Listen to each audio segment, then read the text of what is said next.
গেল ১.৫ দশকে লুটপাটের শিকার শরিয়া ভিত্তিক ৫টি দুর্বল ব্যাংককে একীভূত করেছে অন্তর্বর্তী সরকার। এক্সিম, ফার্স্ট সিকিউরিটি, সোশ্যাল ইসলামী ইউনিয়ন ও গ্লোবাল ইসলামী ব্যাংকের পরিচয় এখন সম্মিলিত ইসলামী ব্যাংক।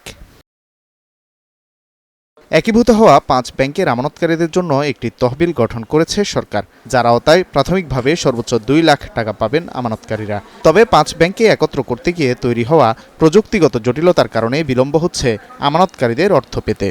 এটার সাথে আইটি ইন্টিগ্রেশন একটা গুরুত্বপূর্ণ সম্পর্ক আছে এবং বেশ এটা একটা খুব সহজ কাজ নয়।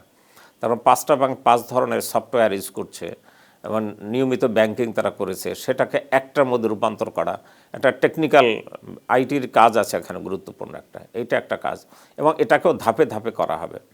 যে এই ৫টাকে কাস্টমাইজ করা সম্ভব নাকি নতুন একটা আলাদা সফটওয়্যার তৈরি করতে হবে বা মার্কেট থেকে কেনা সম্ভব কিনা সেটাও দেখার বিষয় আছে।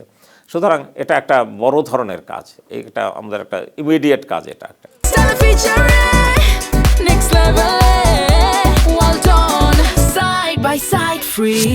এদিকে কেন্দ্রীয় ব্যাংক আবারও আশ্বস্ত করছে আমানতকারীদের, বলছে আইন অনুযায়ী টাকা ফেরত পাবেন আমানতকারীরা, এক্ষেত্রে কোনো ধরনের ব্যত্যয় হবে না।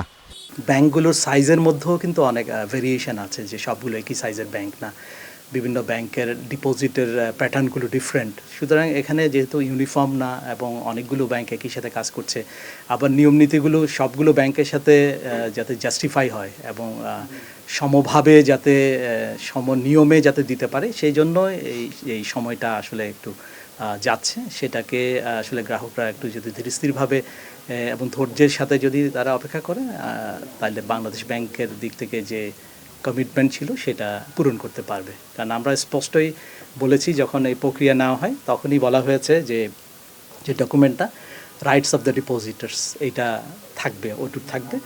দুর্বল হয়ে পড়া ৫ ব্যাংকের মোট আমানত ১.৫ লাখ কোটি টাকার বেশি। এর মধ্যে সবচেয়ে বেশি ৪০,৪৬০ কোটি টাকা ফার্স্ট সিকিউরিটি ইসলামী ব্যাংকের। Walid Sakib, star news, Dhaka.